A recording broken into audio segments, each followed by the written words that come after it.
नमस्कार साथियों, आप सभी का स्वागत है मेरे चैनल पर।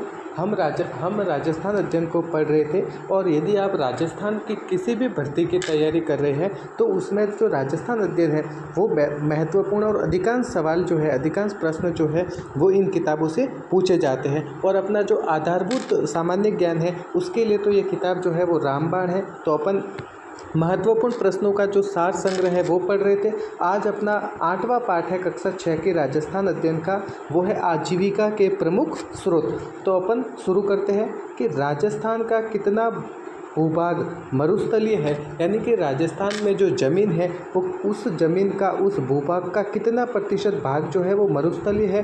तो 60% भूभाग जो है राजस्थान का वो मरुस्थलीय है, वो मरुस्थलीय क्षेत्र है। अब आगे राजस्थान की कृषि को क्या कहा जाता है, तो राजस्थान की कृषि को क्या कहा जाता है, तो राजस्थान की कृषि को जो है वो मानसून का जुआ कहा जाता है। मानसून का जुआ राजस्थान की कृषि को इसलिए कहा जाता है क्योंकि राजस्थान की जो कृषि है वो मानसून पर निर्भर करती है। यदि मानसून अच्छा होता है तो राजस्थान की कृषि अच्छी है, और यदि मानसून खराब है तो राजस्थान की जो कृषि है वो खराब है।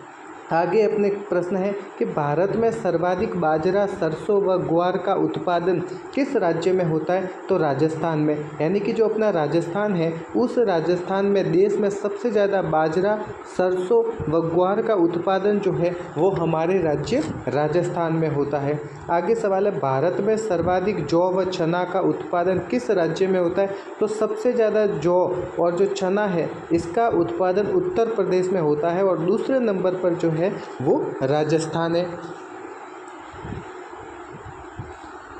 आगे अपने प्रश्न है कि पश्चिमी राजस्थान में सर्वाधिक बोया जाने वाला खाद्यान्न कौन सा है, तो राजस्थान का जो पश्चिमी भाग है, जो मरुस्थलीय भाग है, उस भाग में सर्वाधिक बोया जाने वाला खाद्यान्न पदार्थ कौन सा है, यानी कि वह कौन सा खाद्यान्न पदार्थ है जिसकी सबसे ज़्यादा बुवाई की जाती है, तो वो किसकी की जाती है, बाजरा की जाती है। अब आगे है राजस्थान में सर्वाधिक गेहूं उत्पादन किस जिले में होता है, यानी कि राजस्थान में जो सर्वाधिक गेहूं का उत्पादन है वो किस जिले में होता है, तो राजस्थान में, ये सॉरी मैंने जो सही नहीं लिखा, राजस्थान में जो सबसे ज़्यादा गेहूं का उत्पादन है वो होता है श्री गंगानगर जिले में। यह आप ध्यान रखना कि राजस्थान में जो सबसे सर्वाधिक गेहूं का उत्पादन है वो श्री गंगानगर जिले में होता है। अब राज्य में कितने प्रतिशत क्षेत्र में सिंचाई सुविधा उपलब्ध है, यानी कि राजस्थान का जो भूभाग है उस भूभाग में से कितने प्रतिशत भूभाग में सिंचाई सुविधा उपलब्ध है, तो 35% जो राजस्थान का भूभाग है उसमें सिंचाई सुविधा उपलब्ध है, और जो 65% भूभाग है राजस्थान का उसमें सिंचाई सुविधा उपलब्ध नहीं है।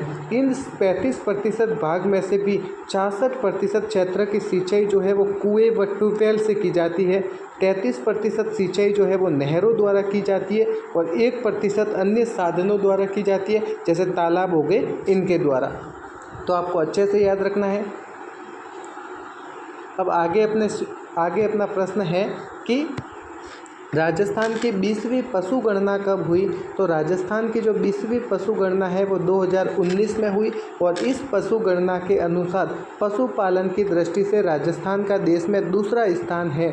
तो पहला स्थान किसका है, तो पहला स्थान जो है वो उत्तर प्रदेश का है।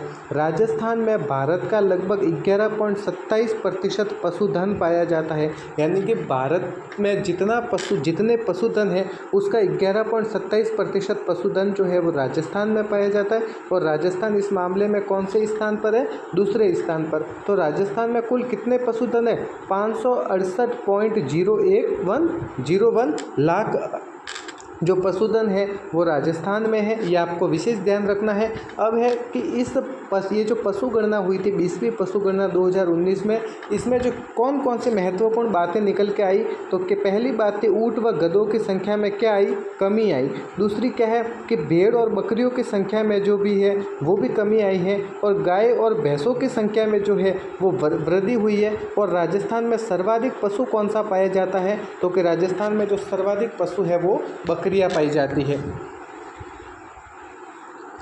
अब आगे अपने सवाल है कि खनिजों का अजायब घर किस राज्य को कहा जाता है। भारत का ऐसा कौन सा राज्य है जिसे खनिजों का अजायब घर कहा जाता है, तो राजस्थान को जो है वो खनिजों का अजायब घर कहा जाता है, क्योंकि राजस्थान में तरह तरह के खनिज पाए जाते हैं और प्रचुर मात्रा में पाए जाते हैं। अब आगे प्रश्न है कि राजस्थान में कितने प्रकारों के खनिजों का खनन होता है, तो 67 प्रकार के खनिज जो है वो राजस्थान में पाए जाते हैं। यह 67 प्रकार के खनिजों का खनन जो है वो राजस्थान में होता है। राजस्थान में सर्वाधिक उपलब्ध खनिज कौन सा है, तो रॉक फॉस्फेट, यह विशेष ध्यान रखना। इसके अलावा सीसा, जस्ता, जिप्सम, चांदी और संगमरमर के उत्पादन में भी जो राजस्थान का है वो एकाधिकार है।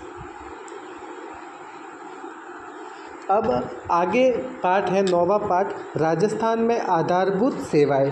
तो राजस्थान में राजकीय विद्यालयों की स्थिति को समझने के लिए किस पोर्टल का शुभारंभ किया गया, तो राजस्थान सरकार ने जो है वो राजकीय विद्यालयों की स्थिति अपन देख सके, राजकीय विद्यालयों में कितने स्टाफ है, कितने बच्चे हैं, कौन कौन सी योजनाएं चल रही है, उन योजनाओं को समझने के लिए एक पोर्टल का शुभारंभ किया। और उस पोर्टल का क्या नाम है, शाला दर्पण पोर्टल। विद्यालय का जितना भी ऑनलाइन कार्य होता है वो इस पोर्टल पर होता है और विद्यालय की जितनी सूचनाएं हैं वो सारी की सारी सूचनाएं इस पोर्टल पर मौजूद होती है। अब 2011 की जनगणना के अनुसार राजस्थान की साक्षरता स्थिति क्या है, यानी कि 2011 की जो जनगणना हुई उस जनगणना के अनुसार राजस्थान की साक्षरता स्थिति क्या है, तो राजस्थान की साक्षरता स्थिति क्या है, 66.11% जो लोग हैं वो राजस्थान में क्या है, साक्षर है। और उसमें पुरुष साक्षरता कितनी है, 79.19% और महिला साक्षरता कितनी है, 52.12%।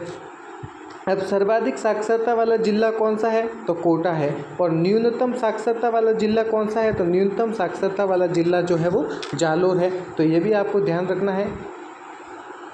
अब है राजस्थान राज्य परिवहन निगम की स्थापना कब हुई, जो रोडवेज बसों का संचालन करता है जो निगम, राजस्थान राज्य परिवहन निगम, इसकी स्थापना कब हुई, तो इसकी स्थापना हुई 1 अक्टूबर 1964 को।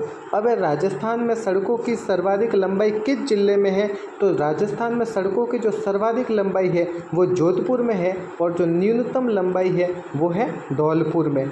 अब राज्य में सड़कों की कुल लंबाई कितनी है, तो राजस्थान में जो सड़क है उन सड़कों की कुल लंबाई है 2,78,813 किलोमीटर। इसमें सभी प्रकार के सड़क आ जाते हैं, नेशनल हाईवे हो गए, स्टेट हाईवे हो गए, डिस्ट्रिक्ट रोड हो गए, जितने भी रोड है वो सारे के सारे आ जाते हैं। तो राजस्थान में सड़कों की कुल लंबाई कितनी है, 2,78,813 किलोमीटर। और इसमें सबसे ज़्यादा जो है वो जोधपुर में और सबसे कम जो है वो का है धौलपुर में।